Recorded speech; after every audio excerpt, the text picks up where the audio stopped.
So, yeah, he would fit a club like Liverpool. He's got the credentials, an Argentinian international, a World Cup winner, the centre forward of Argentina, certainly would be a player that could possibly improve the Liverpool first team. We are joined by Rob Palmer, Spanish football expert. Prominently, we're here, Rob, today to speak about Julian Alvarez and Julian. Julian. There you go. Your Spanish pronunciation is much better than mine. And, whether he might be the answer to Liverpool's number nine. There was a link with Alvarez when he was leaving Man City, and then his agent came out in January and kind of said that yes, there was interest from Liverpool. But what was your thoughts when he first moved to Atletico? My thoughts initially were, my goodness, they've got an awful lot of money for him.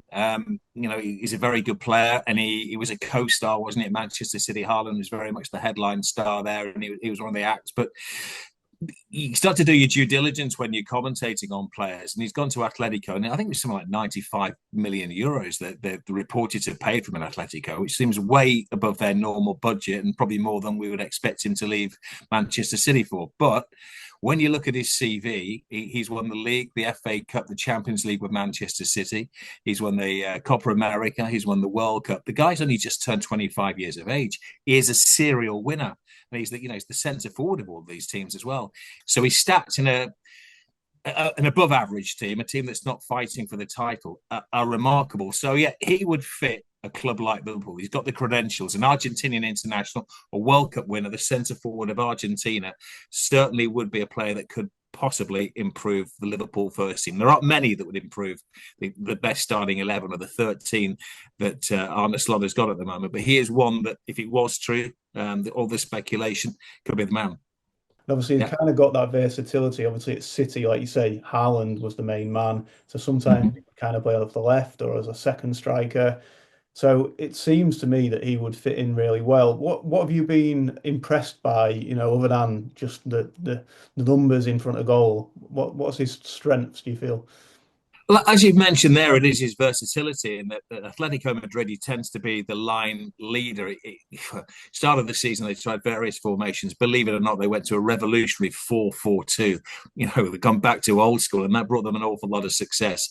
And he was one of the two up front, but at the time, he was playing with Antoine Griezmann, and Griezmann is an out-and-out kind of second striker. So Alvarez was doing a lot of the workload, covering a lot of the yards, closing down defenders. And you have to play like that when you play for Atletico Madrid. Simeone's players are absolute workaholics.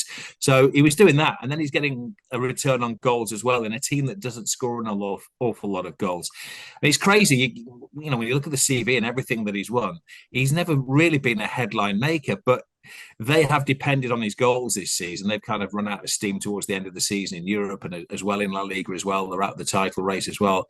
But he's one of those guys that's been getting 8.5, 9 on a good day, pretty much every game that he's played this season.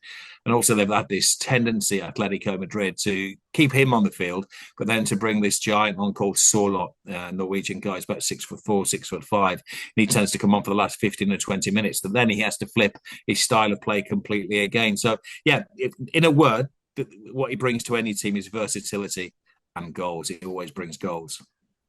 And that's certainly what Liverpool need. I think a number nine for me would be the absolute main priority this summer. I think it would completely transform the team.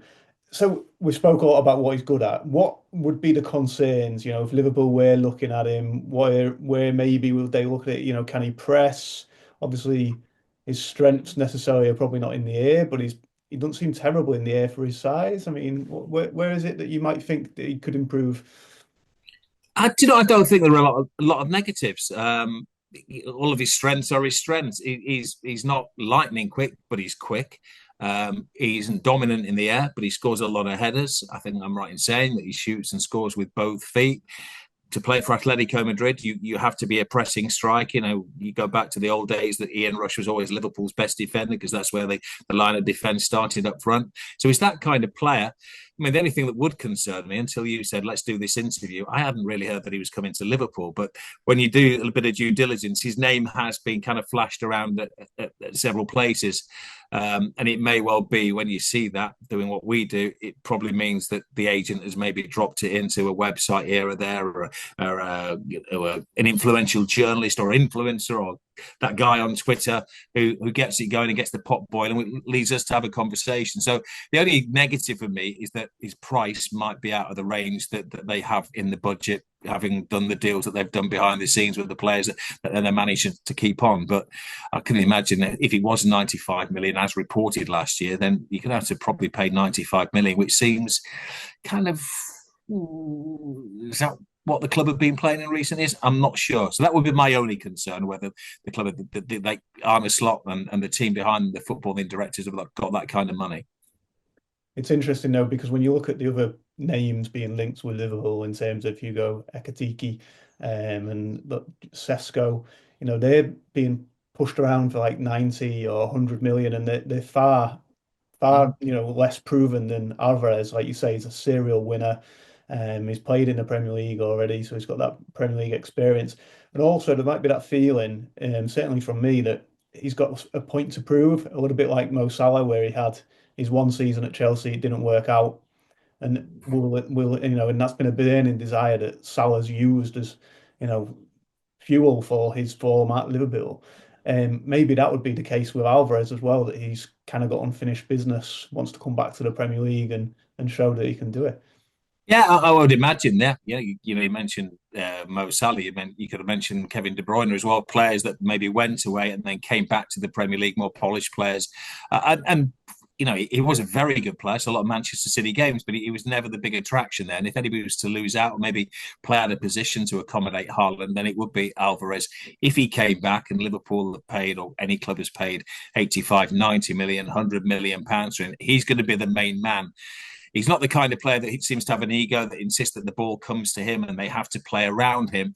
And he's a team player, which is what this new manager is all about, isn't he? Salah's done brilliantly, but it's not about Mo Salah. It's about the team scoring goals. There hasn't been a standout striker this season. And I think he would bring a focal point. And Darwin Núñez, lovely guy, good player, but it may be an upgrade if that's the position that they were going to go for. And as you say, he has got a point to prove. He's gone away, maybe polished his game up a little bit as well, and he's at that right age now. Like Trent is going to Real Madrid, he's 25, to Real, yeah, he's 25, and he's maybe at that pivotal point in his career. And there aren't many clubs that he can improve his career upon at Atletico Madrid, but Liverpool would be maybe one of 4 or 5 in Europe that is a step up from Atletico Madrid for an ambitious player like him. It's interesting that you mentioned Darwin Núñez there, because he's been a player that's somewhat tentatively been linked with a move to Atletico. Do you think that Diego Simeone could maybe control the enigma of Darwin and get the best out of him? Yeah, it's a really strange one. Simeone, was the longest serving manager in Europe, I think, certainly in La Liga. And he bases his teams on really good goalkeepers and tight defences and organised midfield players, but he doesn't tend to keep his strikers for too long. He tends to flip them after a couple of years. So it would be bizarre that if he had Alvarez for a season and then flips him and brings in Darwin Núñez, you could see Núñez is the kind of player that would come in. He had Cunha, who's now doing really well for Wolves. He went there. He didn't really do anything for Atletico Madrid. He's got Saul on it, who they spent a lot of money last year. He was the leading scorer in La Liga, I think, last season as well. So he tends to freshen up that area. So it might make sense for them to get Núñez in, move Alvarez out, and to do a flip and freshen up that part of the team. And I can actually see him, if he goes in there with a manager that speaks his language and they're both from South America, maybe the temperament is similar as well. It might be a good move for him and might be a deal that they could be done behind the scenes. And maybe that's why people are talking about it. All sounds very exciting. So if you could pick a player, you watch La Liga closely, maybe one that we've not really been strongly linked with, but looking at where Liverpool do need to strengthen this summer, is there anybody that you might think, oh, Liverpool should maybe have a look at him, or might be one that's gone under the radar? If I'm really honest, probably not. But the one I might say that isn't in Spanish football would be Florian Wirtz, who I think is maybe destined to make a big move this summer. But if you could get him to Liverpool, he is a superstar in the making. I've done a couple of German games this season for ESPN as well, and he's been nothing short of sensational. So the two players I've seen in that league this season was Mamouche, who did go to City, and Florian Wirtz. He's the one that I think would really, really excite me if you told me he was coming to town.